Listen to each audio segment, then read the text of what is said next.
Alright guys, I noticed my last video was a bit jumpy. I had it at 1080p, 60 FPS, so I'm trying 1080p at 30 FPS. So anyway, this morning I had gotten the cab off. There are a few things I have to do yet here, which is disassemble my tank assembly there. It's welded to the frame, so I just got to cut that away and get that tank system out of the way, and then cut the exhaust off. So the bigger news, I got her off. The body for the 4Runner is now free from the IFS chains of doom with the 3.0. So it actually wasn't too bad. I was starting to disassemble the 3.0 side, and I was like, you know what? These things are separated. I'll just pull the harness through. So I climbed in, pulled the harness out, and then just went through getting rid of the stuff that I didn't need. The fuel wires were in the way, the oxygen sensor wire, but those are all on connectors along with the taillight harness. It's all on a connector, so all I did was disconnect it and it pulled off. Pulled the shift knobs off and just straight up, and it came right off. So brake lines here and there, and then the steering was relatively simple. And for me, having a forklift in all the area to do this was a big boon. We are getting ready to lease this building, so I'm in a super rush to get this done. And I know you guys have seen this before in your own garages, and parts everywhere. It's just ridiculous. So the plan is I got to get this cleaned up. I made a big mess. I got to get this cleaned up, get that off, and then I've got to go dig through my parts. I saved the rest of the body lift mounts for when I was going to put a 4Runner on it, but of course it's in my pile of parts somewhere, so I got to go find those. I've got the front half that was on the cab, but I need the back half. This is a good time for anybody who's looked at doing a pickup on top of a 4Runner frame. These are the mounts that I had made. They're very close to the 4Runner's mounts, in a really good spot to be welded on. So if you do have a good pickup cab like I found when I was doing my swap but didn't have a good 4Runner, it's not very hard to do. Everything else lines up. Everything from front to back on those mounts lines up on the 80s style. So I'm not sure about pre-84 or post, but I'm heard that the fronts are almost identical even into the second gen 4Runner styles. So yeah, this has been a heck of a day. I'm gonna go now and go have dinner with my wife and be excited for the next snow day from work so I can come finish this sucker out. Goal is by next weekend to have it running and driving, and then still waiting on a word from the rep when he's going to be able to get here. I don't know how long I can delay having this vehicle in here because, like I said, we are trying to lease it, so I have to clean it up and take pictures and do all that stuff, and somebody might come want to see it and don't want a bunch of these crappy parts laying around. So yeah, it's just super cool. I'm really excited, and I hope you guys stay tuned. I am not going to be pulling this axle off. Actually, this one I will. The rear I will have to pull off, but it's got all new bolts and everything because I've rebuilt that axle, so that'll get an E-locker. This front is coming completely off, and I've got another one. I've got a bunch more, but I got one sitting on the pile that, since I have to rebuild it anyway, I'm going to gusset it and do all the fun stuff and then put the E-locker in that so that I can still roll this around, and when the time comes to put it in, I'll end up taking her off and bolting in the new one. So anyway, guys, if you have any questions about setups or anything like that, I'll give you a good exhaust manifold setup here.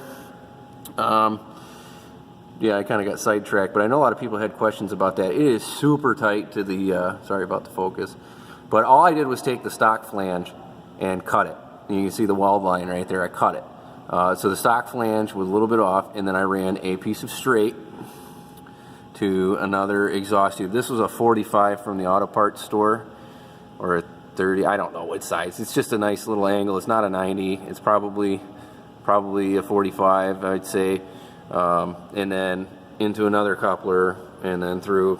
Don't mind my shitty welds. That was when it was on the truck, so that was a pain in the butt to try and get up there. And then a flex pipe. So I think with the 4Runner I have to, because I'm going to try and use a factory tank, I'm going to try and get it to the other side of the transmission. With the body lift I could go behind the bell housing, or I could go down and under. I haven't decided yet. That's all stuff that needs to be engineered, and time consumed. You can see the big beefy spacers that I have for my drive shaft, because I haven't made new drive shafts yet. So with the 7 inches of lift and the 2-inch body lift and the 5-inch suspension, it basically would come completely undone because I had to shift the whole thing forward. So, and that is done with a modified plate, big piece of nice metal there, and it bolts in through factory location on the underside, and then it shifts everything forward for the mount. So the mount gets put on the plate first, and then the plate gets put on the transmission, and then the cross member is brought up to it. So I didn't take any pictures of that or anything, which is stupid. I really should have done that. But when I get around to changing this over to an R151F bell housing, and then changing to the V6 transmission, I'll definitely get in with that. But like I said, it's really, I have the machine shop available to do that. If you guys don't worry about it. You can build a sheet metal cross member to account for the moving of the driveline forward very easily. Any shop would be able to weld it up for if you can design it. There's plenty of other ways to do it. On the other 4Runner that I helped my buddy do, we simply cut out the center section, moved it forward, gusseted it, and welded it.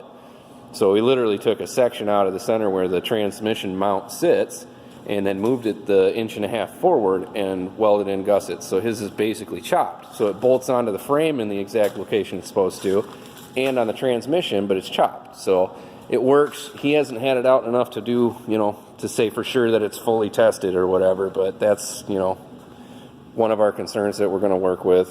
I did notice I'm stripping my belt. I can't figure that one out, my serpentine belt.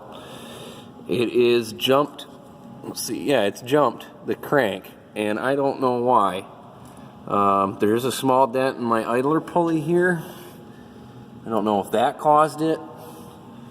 I don't know if my monkeying with the power steering location did it, because I didn't change the depth, but I did change the location as far as how it's clocked. So, yeah, a couple things to think with, but now I'm looking at it like I've got this much room over here. I might just have to move the power steering pump. It might be the easiest way to do it. And then at that point, I might be able to get rid of the issues that I'm having. I want to keep the AC because that 4Runner has AC, so I want to try and figure out how to work that and get that incorporated. I think it should be fairly self-explanatory. I mean, plug it in, have a powered switch to turn the magnet on the compressor on to crank it and pump it, and that should relatively be it. So the Toyota side's literally just a button. When you push it, it sends power to that compressor. So theoretically, it should be the same. So anyway, guys, I got to get going. We'll talk to you soon. If you have any questions, please comment.